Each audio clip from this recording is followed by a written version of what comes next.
What started as an ordinary episode of The View turned into the most explosive television moment of 2025 when Rosie O'Donnell made the fatal mistake of underestimating Congresswoman Jasmine Crockett. The words "you're inadequate for this job, stick to what you know," hung in the studio air like poison, creating a silence so thick you could cut it with a knife. The 62-year-old former talk show host had just committed career suicide by attempting to humiliate a Harvard Law graduate in front of millions of viewers. But what Rosie didn't know was that Jasmine Crockett hadn't just come to discuss politics that day. She had arrived armed with 6 months of devastating research about Rosie's hidden past, and those documents were about to surface in the most spectacular fashion imaginable. The morning of September 15th, 2025, started like any other day at the View Studios in Manhattan. Production assistants scurried around adjusting lighting and checking sound levels while makeup artists prepared the day's guests. The show's producers had booked what they thought would be a routine political discussion about congressional achievements and celebrity activism. Congresswoman Jasmine Crockett, the rising star from Texas's 30th District, was scheduled to appear alongside guest host Rosie O'Donnell to discuss her recent legislative victories and the role of young politicians in America. What the producers didn't anticipate was the brewing storm that had been building for months. Rosie O'Donnell, desperate to maintain relevance in an entertainment landscape that had largely moved past her, had been increasingly aggressive in her political commentary. At 62, the former queen of daytime television was watching younger, smarter, more articulate voices capture the spotlight she once commanded. Her recent appearances had been marked by increasingly desperate attempts to create viral moments through confrontation and controversy. Jasmine Crockett, meanwhile, had spent the previous 6 months quietly building what would become the most devastating political dossier in television history. As a freshman congresswoman with a background in criminal defense, she understood the power of preparation and the importance of never walking into a room without knowing exactly who you're dealing with. Her research team had been meticulously documenting inconsistencies, hypocrisies, and hidden connections in the backgrounds of prominent media figures who had been attacking young politicians of color. The research had started innocently enough. After several media personalities had questioned her qualifications and intelligence during her first year in Congress, Crockett had assigned her staff to compile background information on her most vocal critics. What they discovered about Rosie O'Donnell went far beyond simple hypocrisy. It revealed a pattern of behavior that would shock even her harshest critics. The documents revealed that despite Rosie's public persona as a champion of education and working families, she had systematically avoided paying property taxes on her multiple luxury homes for over a decade. More damaging still were the financial records showing that her charitable foundation, which claimed to support underprivileged children, had donated less than 12% of its funds to actual charitable causes over the past 5 years. The majority of the money had been funneled to consulting fees paid to companies owned by Rosie's family members and close friends. But the most explosive revelation was yet to come. Hidden in a maze of corporate filings and partnership agreements was evidence that Rosie had been secretly partnering with a private school voucher company that was actively working to defund public education, the same public education system she claimed to champion on television.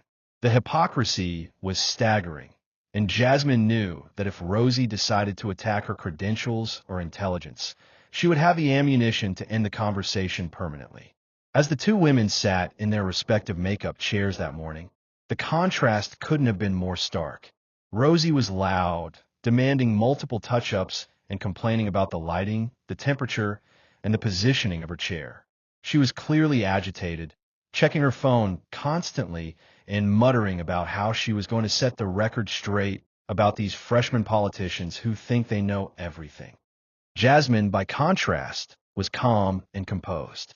She spent her time in makeup reviewing her notes, not about the topics they were supposed to discuss, but about Rosie's financial records and corporate partnerships. She had printed out the most damaging documents and placed them in a simple manila folder that she kept within arm's reach. Her staff had advised her to take the high road regardless of what happened. But Jasmine had learned from her years as a defense attorney that sometimes the high road meant being prepared to present evidence, when someone attacks your character. The show's format called for a discussion about the achievements of young politicians, followed by a segment about celebrity activism and its effectiveness. Whoopi Goldberg would moderate, with Joy Behar and Sunny Hostin joining the conversation alongside Jasmine and Rosie.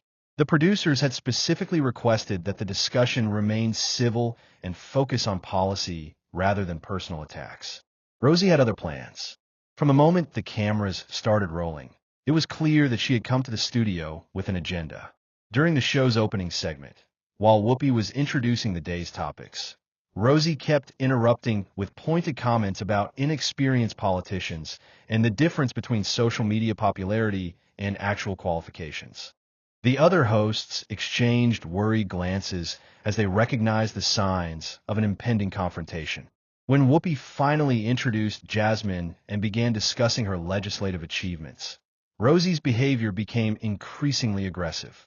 She rolled her eyes visibly when Jasmine mentioned her work on criminal justice reform, made dismissive gestures when the Congresswoman discussed her committee assignments, and audibly sighed when Jasmine outlined her plans for upcoming legislation. The first direct attack came disguised as a question.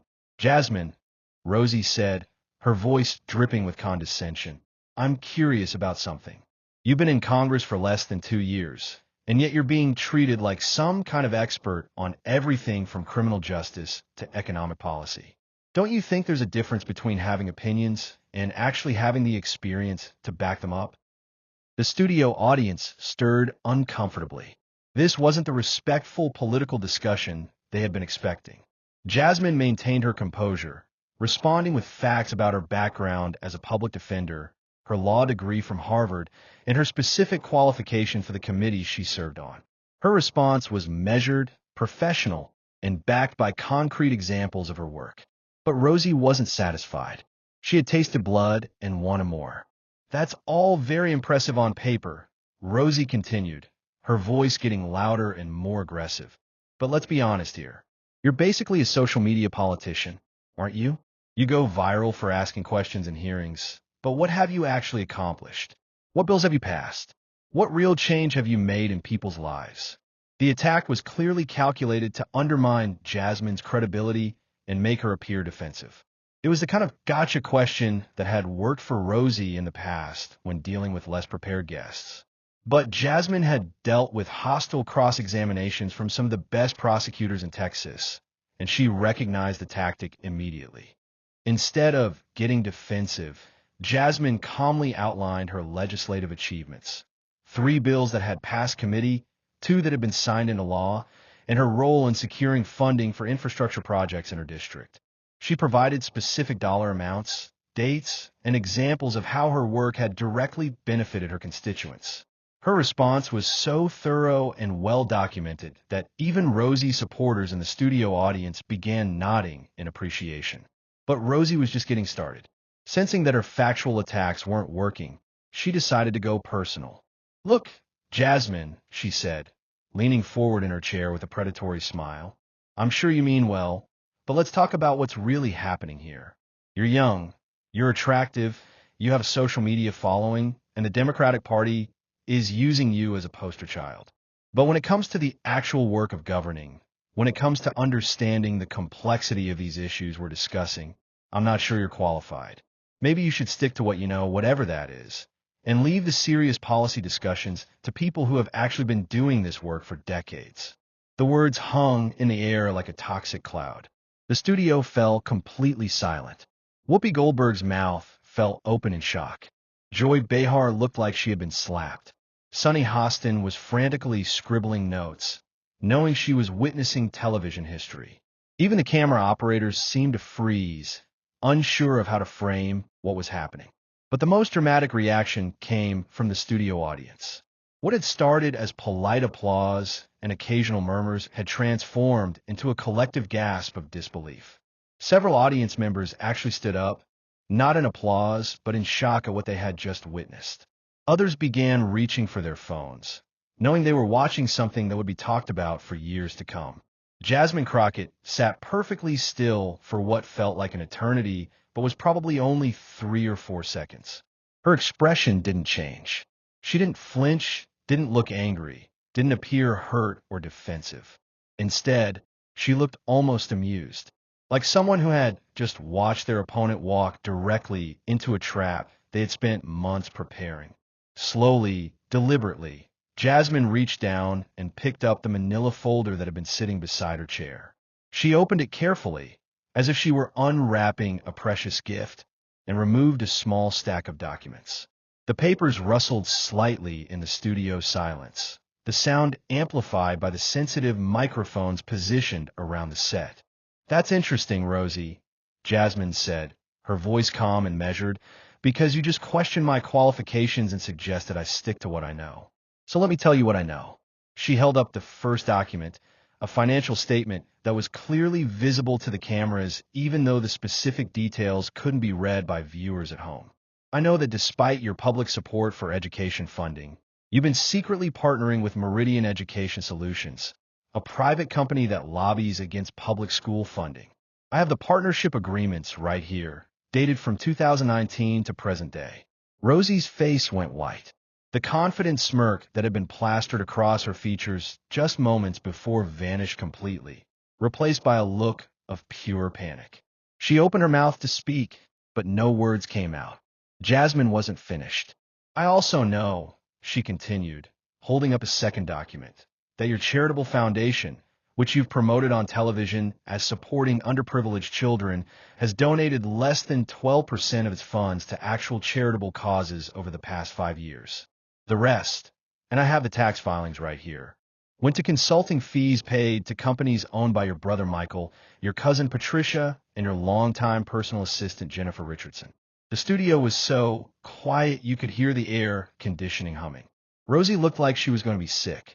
Whoopi Goldberg was staring at Jasmine with a mixture of amazement and horror, realizing that she was watching the complete destruction of a television icon happen in real time. But Jasmine still wasn't done. "And finally," she said, her voice never rising above a conversational tone, "I know that you've avoided paying property taxes on your homes in Nyack, Miami, and the Hamptons for a combined total of $847,000 over the past decade. The liens are public record, Rosie. I have copies of all of them." She placed the documents on the table in front of her, spread out so the cameras could capture them clearly.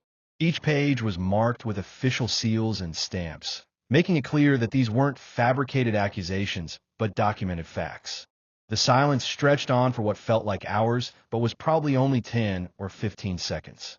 Then, slowly, Jasmine looked directly into the camera that was focused on her face.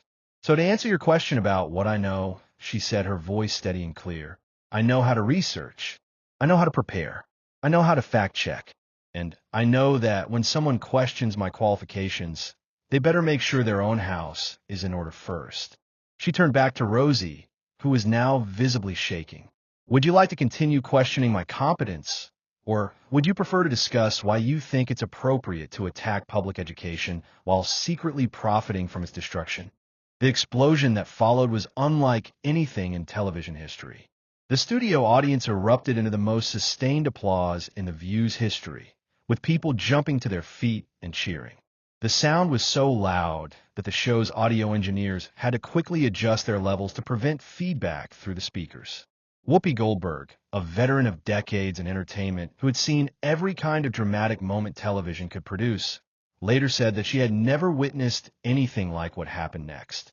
Rosie O'Donnell, the woman who had built her career on being quick-witted and unflappable under pressure, was completely speechless. She sat frozen in her chair, her mouth opening and closing like a fish out of water, unable to form a coherent response to what had just happened. Joy Behar, known for her quick comebacks and sharp political commentary, was frantically shuffling through her notes, trying to find something, anything, to say that might help salvage the situation. Sunny Hostin, the show's legal expert, was staring at the documents Jasmine had presented with the focused intensity of someone trying to verify their authenticity in real time. But the most telling reaction came from the show's production team. In the control room, phones were ringing nonstop as network executives tried to figure out what was happening on their set. Social media was already exploding with clips of the confrontation, even though the show was still being broadcast live. The hashtag Jasmine is Rosie was trending nationally within minutes of her document reveal. Rosie finally managed to speak, but what came out was a stammering, incoherent attempt at damage control that only made things worse. Those documents. I don't know where you got those, but my financial affairs are private, and my charitable work speaks for itself, and I've never. The education thing is taken out of context. Her voice trailed off as she realized that every word she spoke was only digging her deeper into the hole she had created for herself. Jasmine sat calmly, watching her opponent self-destruct with the patience of someone who had spent years in courtrooms watching prosecutors fumble cases they should have won. Rosie, Jasmine said gently, her voice now taking on the tone of a teacher addressing a confused student. These aren't private documents. They're public records. Anyone can access property tax records, corporate partnership filings, and charitable foundation tax returns.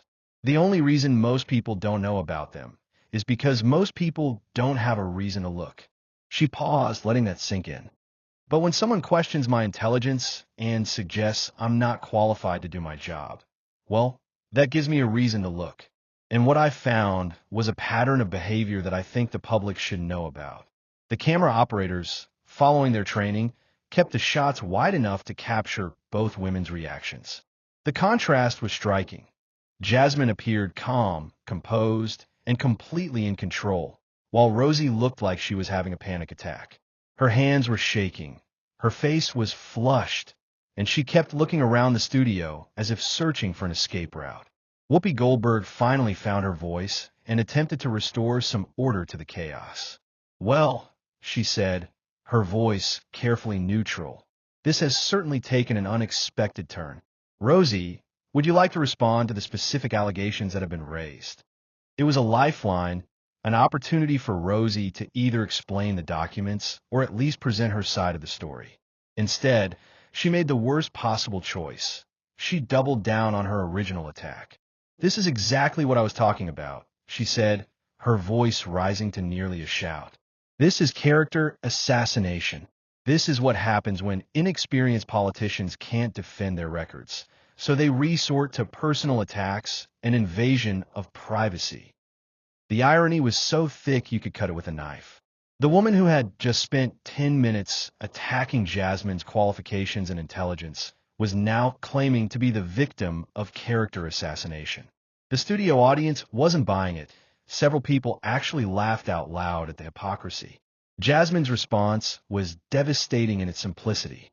"Rosie," she said, her voice still calm, but now carrying an edge of steel, "you started this conversation by questioning my competence and telling me to stick to what I know.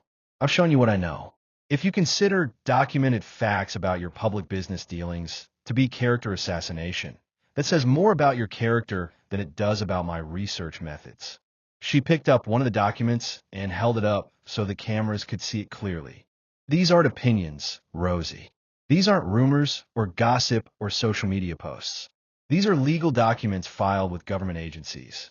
If you have a problem with people knowing about your business dealings, maybe you should reconsider those business dealings, not attack the people who point them out." The knockout blow was coming, and everyone in the studio could feel it building. "And since you brought up experience," Jasmine continued, "let me share some of mine. I spent 8 years as a public defender, representing people who couldn't afford fancy lawyers or PR teams to spin their mistakes. I learned how to research, how to investigate, and how to present evidence. I learned that when someone attacks your credibility, the best response isn't to get emotional or defensive. It's to present facts." She gestured to the documents spread across the table. "These are facts, Rosie. Your partnership with companies that lobby against public education while you claim to support public education. That's a fact. Your charitable foundation keeping 88% of its donations instead of giving them to children. That's a fact. Your unpaid property taxes while you lecture others about civic responsibility. That's a fact. The final blow was delivered with surgical precision. So when you ask me what I know, what I've accomplished, whether I'm qualified to be here, I know how to do my homework. I know how to verify information before I speak. I know how to prepare for important conversations. And I know that when someone tries to bully me on national television, I better have my facts straight. She looked directly into the camera. Those are the qualifications that matter in Congress, Rosie. Not how long you've been famous. Not how loud you can talk. Not how many people you can intimidate. Facts. Preparation. Accountability. That's what governing requires. The silence that followed was deafening. Rosie sat slumped in her chair, looking like she had been physically beaten. The fight had gone out of her completely. Her earlier aggression had been replaced by the hollow-eyed stare of someone who knew their career had just ended on live television. Whoopi Goldberg, recognizing that they were witnessing a moment that would be studied in journalism schools for decades, made the decision to go to commercial break. As the show's theme music began to play and the cameras stopped rolling, Rosie O'Donnell stood up abruptly and walked off the set without saying a word to anyone. She never returned for the rest of the show. During the commercial break, the studio was buzzing with activity. Production assistants were frantically consulting with executives about how to handle the remaining segments. Legal advisors were reviewing the documents Jasmine had presented to ensure there were no liability issues. And social media managers were watching in real time as clips of the confrontation spread across every platform imaginable. Hashtag Jasmine Destroys Rosie was trending #1 nationally on Twitter within 15 minutes of the exchange. TikTok videos breaking down the confrontation were already accumulating millions of views. Instagram was flooded with screenshots of Jasmine's calm expression contrasted with Rosie's shocked face. The moment had achieved viral status before the show had even finished airing. When the View returned from commercial, Whoopi addressed the audience with characteristic directness. Well, folks, as you just saw, sometimes these political discussions get a little more heated than we expect. Rosie has decided to leave us for the day, but we're going to continue our conversation with Congresswoman Crockett about her work in Congress and her plans for the future. What followed was perhaps the most substantive political discussion in the View's history. Without Rosie's interruptions and attacks, Jasmine was able to articulate her policy positions with clarity and depth. She discussed her criminal justice reform initiatives, her work on voting rights legislation, and her efforts to bring federal funding to her district. The conversation was respectful, informed, and focused on actual governance rather than political theater. Joy Behar, clearly impressed by what she had witnessed, asked the question that was on everyone's mind. Jasmine, I have to ask, how long did it take you to compile that research on Rosie? Because that was the most prepared I've ever seen anyone for a television appearance. Jasmine's response revealed the level of professionalism that had made her such an effective congresswoman. Joy, I do opposition research on anyone who's been publicly critical of my work or my qualifications. It's not personal, it's professional. If someone is going to question my competence on national television, I want to make sure I understand who I'm dealing with and what their motivations might be.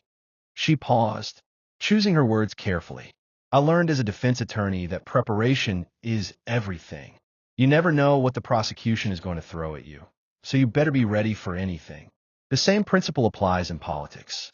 If you're going to attack someone's credentials, you better make sure your own credentials can withstand scrutiny. Sunny Hostin, with her background as a prosecutor, appreciated the strategic thinking behind Jasmine's approach. That's brilliant preparation, she said. You essentially turned what was supposed to be an ambush into a counter-ambush by being better prepared than your opponent. Exactly, Jasmine replied. Rosie came here today planning to make me look incompetent and inexperienced. But the thing about preparation is that it reveals who's actually done their homework and who's just talking. I spent months researching not just policy issues, but the people who have been attacking young politicians like me. When Rosie decided to make this personal, I was ready. The remainder of the show proceeded without incident, but the damage to Rosie's career had already been done. By the time The View finished airing on the East Coast, every major news outlet was covering the confrontation. CNN led their afternoon newscast with the story. MSNBC devoted an entire segment to analyzing the documents Jasmine had presented. Even Fox News, despite their typical reluctance to praise Democratic politicians, acknowledged that Crockett had delivered a masterclass in political preparation. The New York Times published an opinion piece titled, "When Preparation Meets Provocation."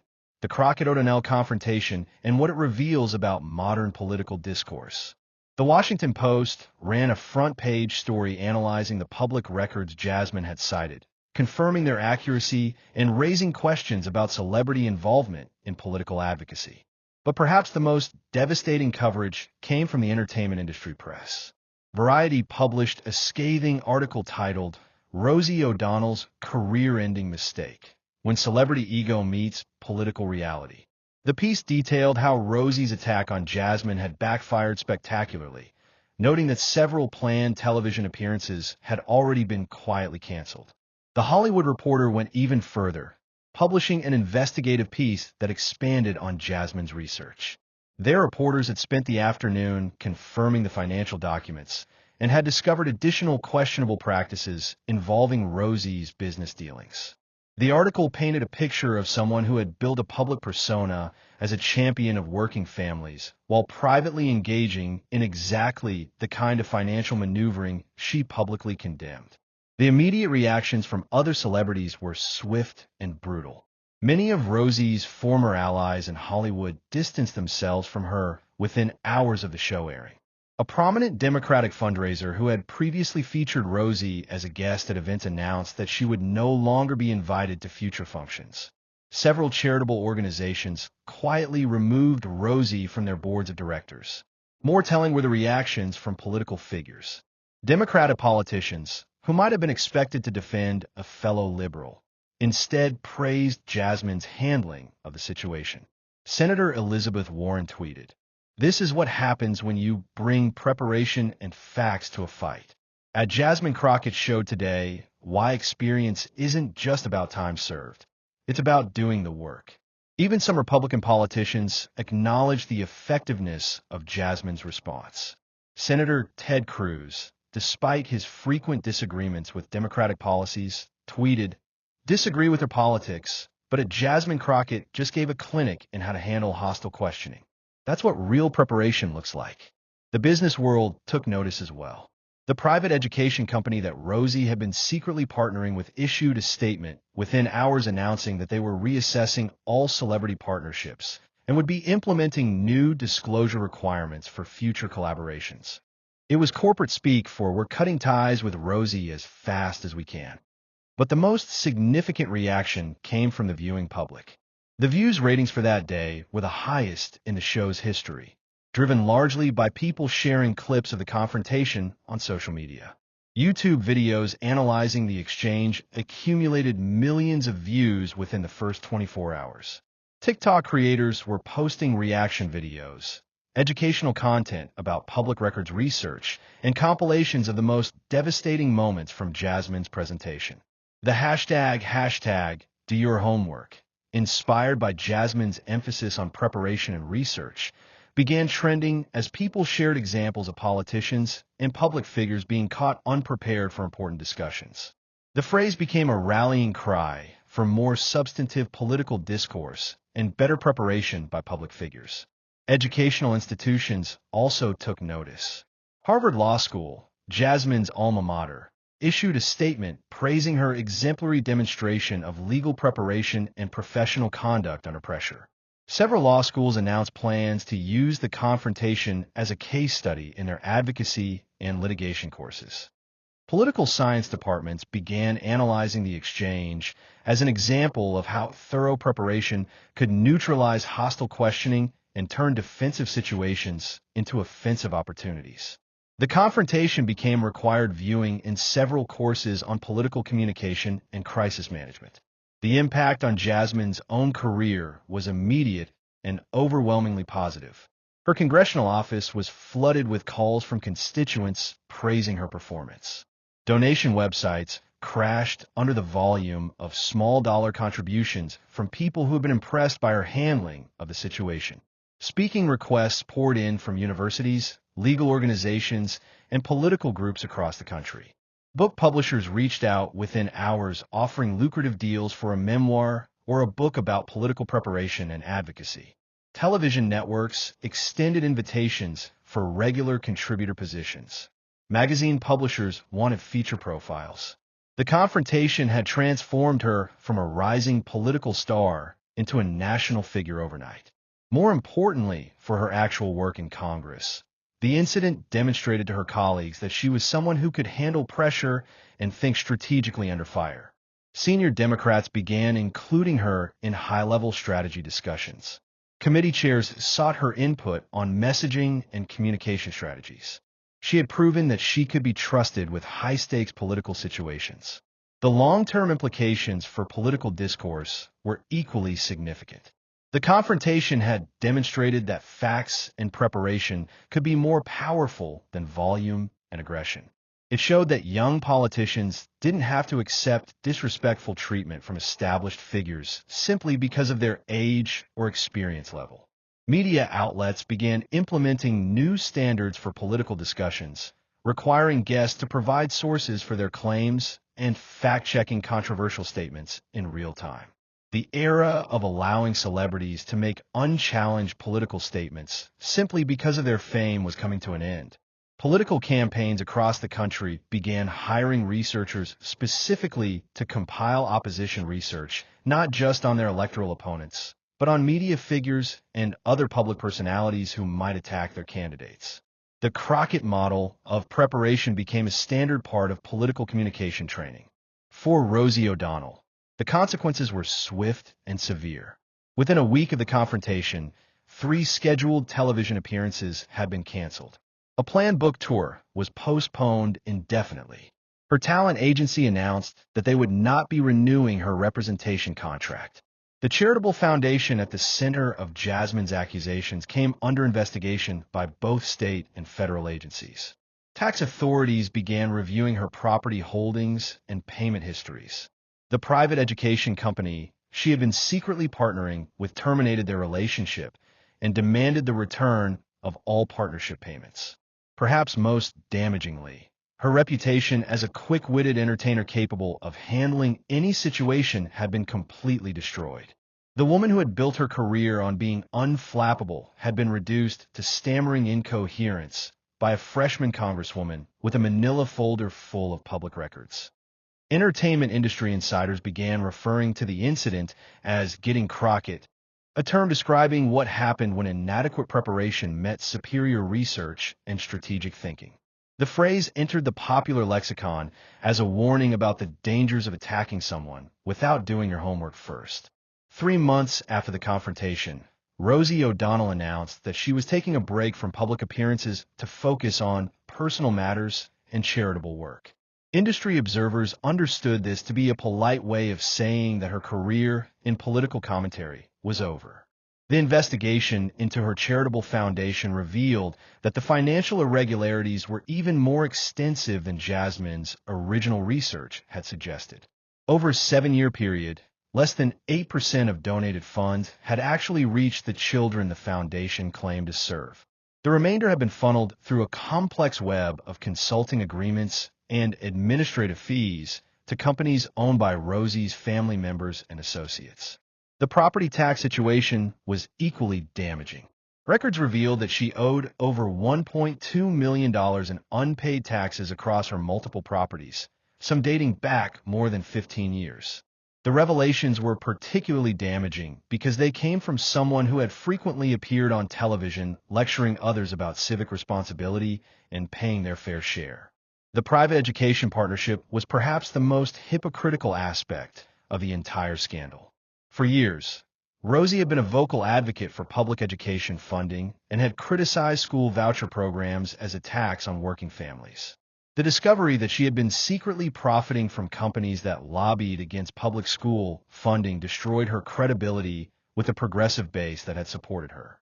A year after the confrontation, Variety published a retrospective article titled "The Fall of Rosie O'Donnell: How One Television Appearance Ended a Career." The piece detailed how the incident had not only destroyed her immediate prospects, but it also led to a complete reevaluation of her past work and statements. Old interviews were re-examined in light of the financial revelations, revealing a pattern of hypocrisy that went back decades. Public statements about wealth inequality were contrasted with her own tax avoidance strategies. Her criticism of corporate welfare was compared to her foundation's questionable financial practices. The discrepancies were so extensive that several media outlets published timeline articles tracking the evolution of her public positions alongside her private financial dealings. The incident also sparked a broader conversation about celebrity political activism and the importance of authenticity in public advocacy. Critics argued that the Rosie O'Donnell scandal demonstrated the dangers of giving platforms to celebrities simply because of their fame, regardless of their actual expertise or personal conduct. Defenders of celebrity activism argued that the problem wasn't celebrity involvement in politics, but rather the specific hypocrisy that Jasmine had exposed. They pointed out that many celebrities had long histories of consistent advocacy that aligned with their personal conduct and financial practices. The debate ultimately led to new standards for celebrity political endorsements and appearances. Many organizations began requiring background checks and financial disclosure statements before featuring celebrities as advocates or spokespeople. The Crockett Standard became shorthand for the level of scrutiny that public figures should expect when they chose to engage in political advocacy. For Jasmine Crockett, the long-term impact of the confrontation was transformative. Her demonstration of preparation, professionalism, and strategic thinking under pressure had established her as one of the most effective communicators in American politics. She became a sought-after surrogate for Democratic candidates across the country, helping to train other young politicians in research techniques and communication strategies. Her legislative work also benefited from her enhanced profile. Bills that might have languished in committee suddenly gained attention and support. Her criminal justice reform initiatives, which had been struggling to gain traction, were fast-tracked for consideration. The infrastructure funding she had been seeking for her district was approved within months of the confrontation. More broadly, the incident had demonstrated that effective political communication required more than just charisma or aggression. It required homework, preparation, and a deep understanding of the issues and the people involved in discussing them. Jasmine had shown that facts, properly presented, could be more powerful than any rhetorical flourish or personal attack. The confrontation also highlighted the changing nature of political media and the increasing importance of social media in shaping public discourse. The fact that clips of the exchange had gone viral within minutes of airing demonstrated how quickly political moments could spread and how traditional media gatekeepers were losing control over the narrative. Political scientists began studying the incident as an example of how individual moments of political communication could have lasting impacts on careers, policy debates, and public discourse more broadly. The Crockett-O'Donnell confrontation became required reading in courses on political communication, crisis management, and advocacy strategy. Law schools incorporated the incident into their curriculum as an example of how legal training could be applied in non-legal contexts. The emphasis on research, evidence, and logical argument that Jasmine had demonstrated was exactly the kind of analytical thinking that legal education was designed to develop. Business schools used the confrontation as a case study in preparation and strategic communication. The way Jasmine had anticipated potential attacks and prepared counterarguments was seen as exemplary strategic planning that could be applied in corporate settings as well as political ones. The incident also sparked discussions about the role of research and fact-checking in political discourse. Jasmine's use of public records to counter personal attacks was seen as a model for how political figures could defend themselves against bad faith criticism while elevating the level of debate. Journalism schools began teaching the Crockett method of investigative preparation, emphasizing the importance of thorough research and documentation before conducting interviews or publishing stories. The way she had compiled and organized her evidence was seen as exemplary journalism, even though she wasn't a journalist. 5 years after the confrontation, Jasmine Crockett was elected to the Senate in a landslide victory that political observers attributed largely to her reputation for competence and preparation. Her campaign slogan, "Do your homework," became one of the most recognizable political phrases of the decade. In her victory speech, she reflected on the lessons of the confrontation with Rosie O'Donnell. 5 years ago, I learned that in politics, as in law, preparation is everything. When someone attacks your character or your qualifications, The best response isn't anger or defensiveness, it's evidence. Facts don't care about volume or aggression or celebrity status. They just are. And when you have facts on your side, you can handle any challenge with confidence and dignity. She paused, looking directly into the cameras that were broadcasting her speech nationwide. To the young people watching tonight, especially young women and young people of color who are thinking about public service, don't let anyone tell you that you're not qualified, not experienced enough, not ready for the responsibilities of leadership. Do your homework. Know your facts. Prepare for every challenge. And when someone tries to diminish you based on their assumptions about your age, your background, or your experience, let your preparation speak for itself. The speech became one of the most watched political addresses of the year, with the phrase, "Let your preparation speak for itself," becoming a rallying cry for young professionals across multiple industries. Rosie O'Donnell, meanwhile, had largely disappeared from public life. After the investigation into her charitable foundation resulted in criminal charges and a plea agreement requiring her to pay substantial fines and restitution, she had retreated to one of her properties in Florida. Occasional paparazzi photos showed her looking significantly older and more frail than she had during her television heyday. In a rare interview given to a small regional newspaper on the 5th anniversary of the confrontation, Rosie finally addressed what had happened that day on The View. "I made a mistake," she said, her voice barely above a whisper. "I thought I could intimidate someone who I saw as young and inexperienced. I thought my years in television and my celebrity status would protect me from any serious challenge to my opinions or my conduct." She paused, staring out the window of the small cafe where the interview was taking place. "What I didn't understand was that experience isn't just about time. It's about doing the work." Jasmine had done the work. She had researched, she had prepared, she had thought strategically about every possible scenario. I had done none of those things. I had relied on bluster and aggression and the assumption that no one would dare to challenge me. When asked if she had any regrets about how she had handled the situation, her response was surprisingly candid. "My biggest regret isn't even what I said to her that day. My biggest regret is the hypocrisy that made her research so damaging. If I had actually been living according to the values I claim to represent, if I had actually been supporting the causes I claim to champion, then her documents wouldn't have mattered. But I wasn't. I was saying one thing in public and doing something completely different in private. That's what destroyed me, not her research skills." The interview was largely ignored by major media outlets, but it was shared extensively on social media as an example of accountability and personal growth. Some commentators praised Rosie for finally taking responsibility for her actions, while others argued that the apology came too late to matter. For Jasmine, the continued references to the confrontation had become both a blessing and a burden.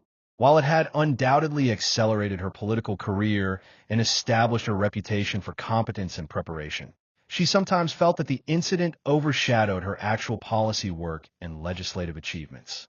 In interviews, she often tried to redirect conversations away from the personal drama and toward the substantive issues she was working on. But she also understood that the confrontation had become a teachable moment that resonated with people far beyond the world of politics. I get messages every day from young professionals who tell me that they approach difficult meetings or presentations by asking themselves, "What would Jasmine do?" she said in a profile interview with The Atlantic. They do their research, they prepare their evidence, they think strategically about potential challenges. If that confrontation inspired people to be better prepared and more thoughtful in their professional lives, then I'm glad it happened. The article went on to explore how the incident had influenced a generation of young leaders across multiple industries. Business executives credited the Crockett method with helping them navigate hostile board meetings and investor presentations. Lawyers cited her example when preparing for difficult cross-examinations. Teachers used her approach when dealing with challenging parent conferences. The influence extended beyond professional settings. High school debate coaches began teaching their students to research their opponents' backgrounds and positions as thoroughly as they researched their own arguments. College professors incorporated the confrontation into courses on critical thinking and argumentation. Social media influencers and content creators began fact-checking their critics before responding to negative comments or accusations. The phrase, pulling a Crockett, became internet slang for responding to personal attacks with documented evidence rather than emotional reactions. The incident had also changed the way political media operated. Talk shows and news programs began requiring guests to submit their claims for fact-checking before appearances. Producers started doing background research on all participants in political discussions to avoid similar embarrassments. The View itself had implemented new protocols after the incident. All guest hosts were now required to participate in pre-show meetings where potential topics and discussion points were reviewed. Producers maintained veto power over questions or comments that might lead to personal attacks rather than substantive policy discussions. Other television programs followed suit.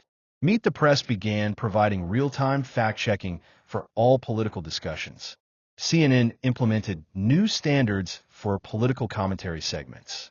Even entertainment talk shows started requiring basic research and preparation from their guests when political topics were likely to arise. The changes weren't limited to television. Major newspapers began requiring columnists and opinion writers to provide sourcing for controversial claims about political figures. Social media platforms started experimenting with fact-checking tools that would flag posts containing disputed information about public figures. Academic institutions also felt the impact. Political science programs across the country reported increased enrollment as students were inspired by Jasmine's demonstration of how research and preparation could be powerful tools for social change. Law school applications spiked among young people who wanted to develop the kind of analytical and investigative skills that had made her so effective. The incident had also influenced political campaign strategies across the country. Opposition research, which had traditionally focused on electoral opponents, was expanded to include potential media critics and celebrity endorsers. Campaign staffs began maintaining files on prominent media figures who might interview their candidates, preparing for potential hostile questions or personal attacks. The Crockett model of preparation became standard practice for political candidates at all levels. Before any major interview or debate, candidates and their staffs would compile research not just on the topics to be discussed, but on the backgrounds and potential motivations of their interviewers and opponents. This level of preparation had both positive and negative consequences. On the positive side, it led to more informed and substantive political discussions as candidates were better prepared to discuss complex issues with depth and nuance. On the negative side, it sometimes created an atmosphere of mutual suspicion as political figures became increasingly wary of potential ambushes or gotcha moments. The legal profession had also been transformed by the incident. Law schools began emphasizing the importance of preparation and research, not just for courtroom advocacy, but for all forms of professional communication. The idea that legal training could be effectively applied in political and media contexts inspired many young lawyers to consider careers in public service. Bar associations across the country began offering continuing education courses on strategic communication for lawyers that used Jasmine's confrontation with Rosie as a case study. The courses taught attorneys how to apply their research and advocacy skills in non-legal contexts, from community meetings to media interviews. The incident had even influenced international political discourse. Foreign political figures began studying American political communication techniques, with particular attention to the role of preparation and fact-checking in public debates. Several international political training programs incorporated the Crockett-O'Donnell confrontation into their curricula. European politicians, in particular, were impressed by how thorough preparation had allowed a relatively junior political figure to neutralize an attack from a much more established media personality. The incident was cited in discussions about reforming political debate formats and media interview standards in several countries. The long-term impact on celebrity political activism was perhaps the most significant and lasting consequence of the confrontation. The incident had demonstrated that celebrity status alone was no longer sufficient protection for public figures who chose to engage in political discourse without proper preparation or authentic commitment to their stated values. Many celebrities began hiring political consultants and researchers before making public statements on policy issues. Others chose to focus their activism on areas where they had genuine expertise or personal experience rather than commenting broadly on all political topics. The entertainment industry as a whole became more cautious about political content and celebrity political endorsements. Studios and networks began requiring background checks and political vetting for celebrities who wanted to make political statements in connection with their projects. This increased scrutiny led to more authentic and consistent celebrity activism, as public figures were forced to ensure that their private conduct aligned with their public political positions. The era of consequence-free celebrity political commentary was effectively over.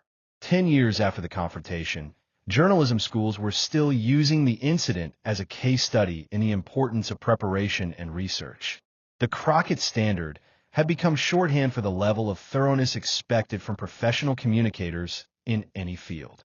Media literacy courses at the high school and college level incorporated the confrontation as an example of how to evaluate sources, verify claims, and distinguish between opinion and fact in political discourse. Students learned to ask not just what someone was saying, but whether they were qualified to say it and whether their actions were consistent with their words. The incident had also contributed to a broader cultural shift toward valuing substance over style in political communication. Voters became more sophisticated in evaluating political figures, looking beyond charisma and celebrity endorsements to assess actual qualifications and track records. This shift was reflected in electoral outcomes across the country. Candidates who emphasized their preparation, experience, and policy knowledge began outperforming those who relied primarily on personality or celebrity connections. The homework candidate became a recognizable political archetype. Political consultants began advising their clients to demonstrate their preparation and research skills as a way of establishing credibility with voters. Campaign advertisements started featuring candidates discussing complex policy details rather than just making broad emotional appeals. The transformation wasn't limited to electoral politics. Corporate leaders, nonprofit executives, and other public figures began adopting similar approaches to public communication. The business world, in particular, embraced the idea that thorough preparation and factual accuracy were essential for maintaining credibility in an era of increased scrutiny and social media accountability. Fortune 500 companies began requiring their executives to undergo media training that emphasized research and preparation over traditional public relations techniques. Business schools started offering courses on executive communication in the digital age that used Jasmine's example as a model for effective crisis communication. The incident had also influenced academic research on political communication and media dynamics.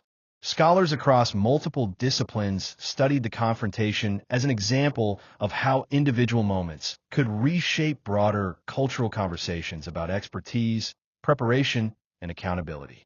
Communication studies programs developed new theories about the role of research and preparation in persuasive discourse. Political science departments examined the incident as a case study in how effective individual communication could influence institutional norms and practices. Psychology researchers studied the confrontation as an example of how preparation could provide confidence and emotional regulation in high-stress situations. The way Jasmine had remained calm and focused while under attack became a subject of study for researchers interested in performance under pressure. 15 years after the confrontation, Jasmine Crockett was serving her second term in the United States Senate and was frequently mentioned as a potential presidential candidate. Her reputation for thorough preparation and strategic thinking had made her one of the most respected voices in American politics.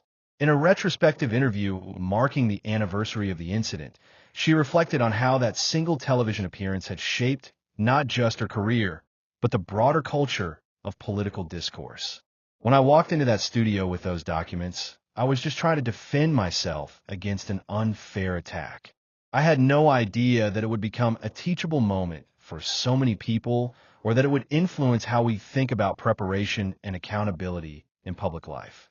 She paused, considering the broader implications of what had happened.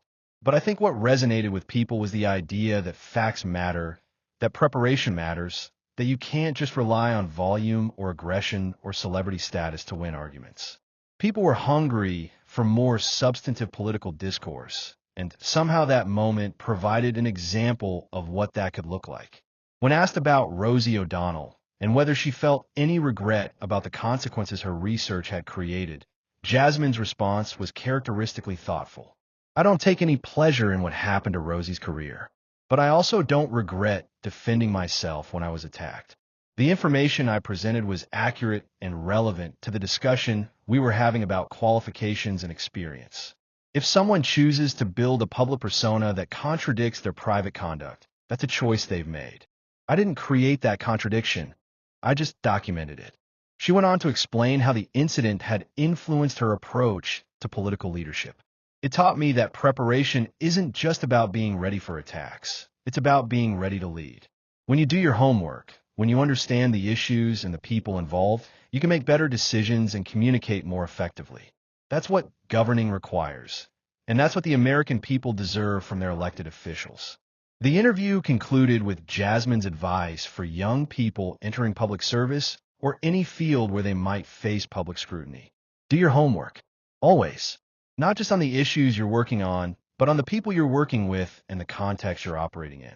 Be prepared for challenges, but also be prepared for opportunities. And remember that the best defense against unfair attacks is a strong offense built on facts, preparation, and authentic commitment to your values. As the interview aired, social media filled with messages from young professionals, students, and activists who credited Jasmine's example with inspiring them to approach their own challenges with better preparation and more strategic thinking. The phrase, "do your homework," had become a generational motto for anyone seeking to make a difference through excellence rather than volume. The Crockett-O'Donnell confrontation had begun as a single moment of television drama, but it had evolved into something much larger, a cultural touchstone for the importance of preparation, authenticity, and substantive discourse in American public life. It had shown that sometimes the most powerful response to aggression and intimidation was simply being better prepared than your opponent. In an era when political discourse often seemed dominated by sound bites and social media feuds, the incident had provided a different model, one where research, preparation, and factual accuracy could triumph over celebrity status and aggressive rhetoric. It had reminded Americans that expertise and competence were still valuable qualities in their leaders, and that substance could still win over style when properly presented. The confrontation had lasted less than 10 minutes, but its impact on American political culture would likely continue for decades to come. It had established new standards for political communication, influenced educational curricula across multiple disciplines, and inspired a generation of young leaders to approach their challenges with greater preparation and strategic thinking. Most importantly, it had demonstrated that individual moments of excellence and preparation could have lasting positive impacts on broader cultural conversations about leadership, accountability, and the kind of political discourse that democracy requires to function effectively. In a polarized and often superficial political environment, the Crockett-O'Donnell confrontation had provided a reminder that facts, preparation, and authentic commitment to one's values could still be the most powerful tools available to anyone seeking to make a positive difference in American public life. Years later, when political scientists and media scholars studied the transformation of American political discourse in the 2020s, they would consistently point to the Crockett-O'Donnell confrontation as a pivotal moment. It had marked the beginning of what historians would later call the preparation era of American politics, a time when thorough research, factual accuracy, and strategic communication became the defining characteristics of effective political leadership. The incident had proven that in an age of information abundance and social media accountability, traditional forms of political power, celebrity status, volume, aggression, and intimidation were no longer sufficient to control public discourse. Instead, The new currency of political influence was preparation, authenticity, and the ability to present facts in a compelling and strategic manner. For Jasmine Crockett, the confrontation had been the launching pad for a remarkable career in public service. But for American democracy as a whole, it had been something even more valuable, a demonstration that substantive, fact-based political discourse was not only possible, but could be more powerful and more persuasive than the alternative. The manila folder full of public records that Jasmine had brought to the View that day had contained more than just documents about Rosie O'Donnell's financial dealings. It had contained a blueprint for a different kind of political communication, one based on research rather than rhetoric, on preparation rather than performance, and on substance rather than celebrity. That blueprint had been copied, adapted, and implemented by thousands of political figures, business leaders, educators, and activists across the country. It had influenced everything from high school debate tournaments to corporate board meetings to international diplomatic negotiations. The confrontation had lasted less than 10 minutes, but its lessons would endure for generations. It had shown that the most powerful weapon in any public discourse was not aggression or intimidation, but simply being better prepared than your opponent. It had demonstrated that facts, properly researched and strategically presented, could triumph over any amount of bluster or celebrity status. Most importantly, it had reminded Americans that democracy works best when its participants come prepared to engage in serious, substantive discussions about the challenges facing their communities and their country. The Crockett-O'Donnell confrontation had been a masterclass in democratic discourse, and its lessons would continue to shape American political culture for decades to come. As Jasmine had said in that first interview after the confrontation, when someone questions your qualifications, the best response isn't anger or defensiveness, it's evidence. That principle had become the foundation of a new approach to political communication, one that valued preparation over performance and substance over spectacle. The incident had begun with Rosie O'Donnell's arrogant assumption that she could intimidate a young congresswoman on national television. It had ended with a complete transformation of how Americans thought about political discourse, media accountability, and the importance of doing your homework before engaging in public debate. In the end, the most lasting legacy of the confrontation was not the destruction of one celebrity's career or the elevation of one politician's profile.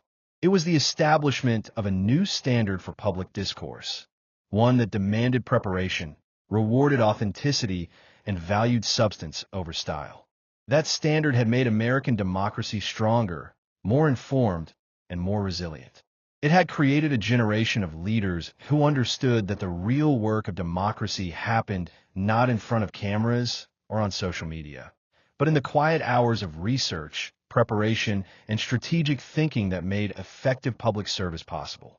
The Crockett-O'Donnell confrontation had lasted less than 10 minutes, but it had changed American politics forever.